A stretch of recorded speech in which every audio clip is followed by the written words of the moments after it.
Right, so hello viewers and welcome back to our campaign in War in the West.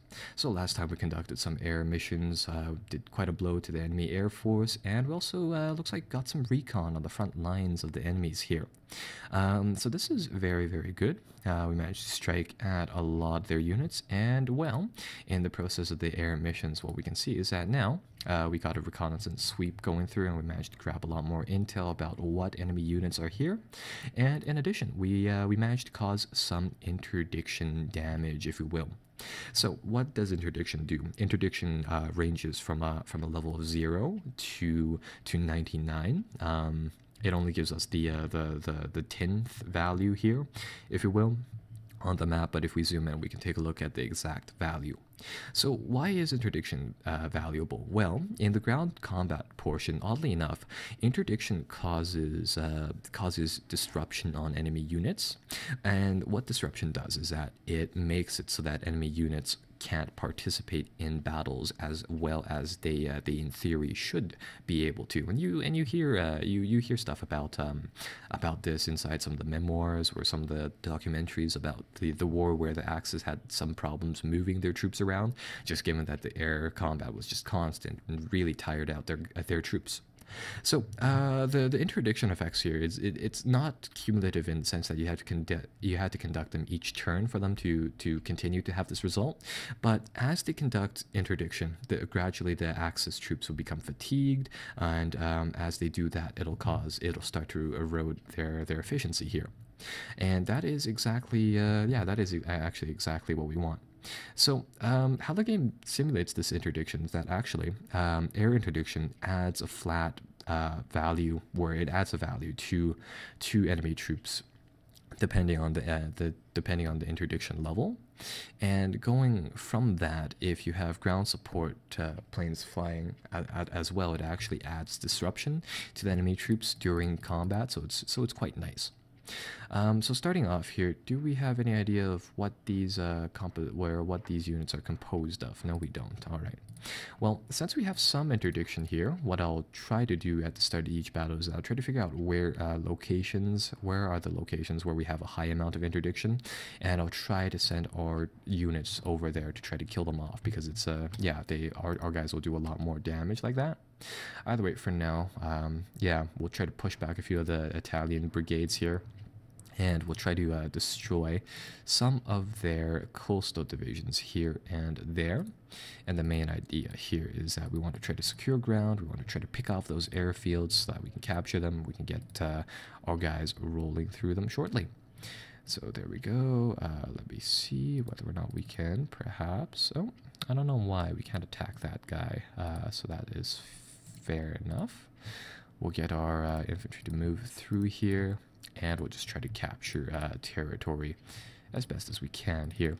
Now, oddly enough, we can't attack these guys. Oh, no, there we go. It just didn't say we can. We shattered another Italian infantry division, so that begs us quite a lot of enemy troops, which is good. Set our tanks over here to make a semi-coherent front. And what I'm going to do here is that I'm just going to consolidate a lot of the HQs in one location. I just want the British Corps to press forwards here to try to capture everything to the edge of the city right here.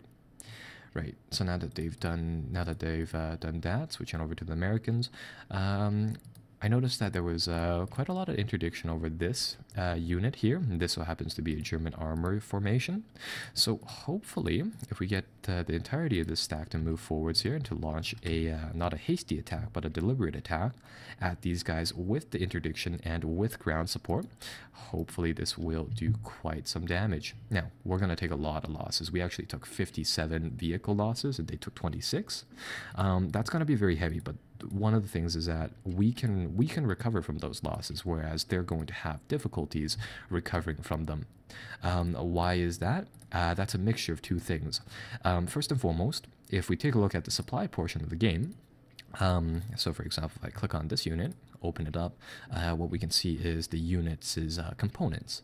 So what this will tell us is that this unit should, in theory, have, if I click on the terms of equipment here with a table of equipment, it should have 18 pieces of light artillery. Currently, it actually does have 18 pieces of light artillery, so this isn't necessarily a perfect example. This one's a better one. It has 54 AT guns. Currently, only 52 are active. What the game will try to do is that it'll try to supply these units, and it'll try to replace damaged units. So if I look at the supply details portion here, actually currently it's turn 1, so this isn't going to appear. Anyhow, what will happen is that the unit will receive supplies, fuel, ammo, and vehicles and replacements. But alternatively, if there's damaged units that need to be freighted away, that'll also consume valuable supply points. So with that said, like, damaged units are a bit of a hassle because they reduce the amount of supplies and fuel you can get, in the sense that you need to replace them, or you need to switch them out for replacements, and you need to send the replacements out, especially if you have an uneven amount of, like, supplies. So for example, 2 supply trucks go in, 4 needs to come out, so stuff like that. So we'll try to, so that'll be a bit of a grind for the enemy. This unit here will move up, and what comes out of that is that the losses for vehicles here do multiply for the axes, and that is exactly what we want. If we take a look at the terrain, I don't want to attack them on mountains because that is, of course, very, very difficult. So the land part of the mission actually goes quite quickly. One of the other things that we want to do here is that we also want to check the supply grid, and what I'm doing right now is I'm trying to check on the amount of damage on the ports that we occupy, because the ports, of course, bring in supplies, which, of course, give our troops fighting strength. If you press Shift in, I believe we're actually just in, it'll bring up the supply overlay for the game. And what this tells us is where we have depots marked by these little inverted green triangles, and where our supply network reaches.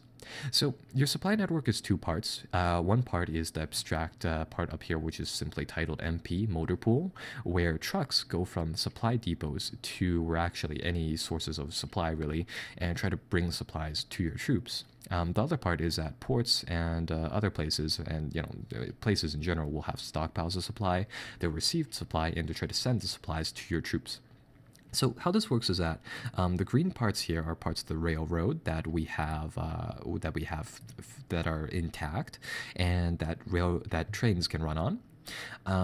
What these 3s and 2s and 1s mean is that these are places with depots that can store and receive supply.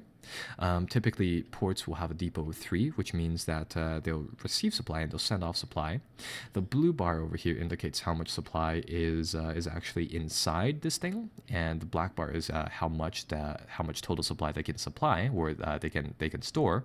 The red is how much they've sent out, and if we had some supply input, it would be green there.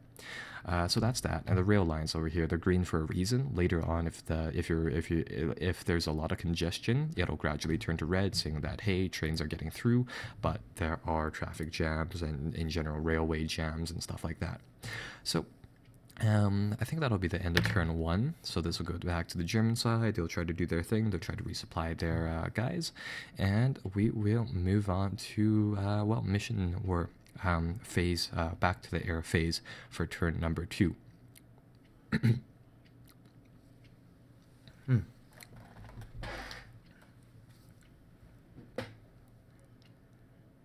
So there we go.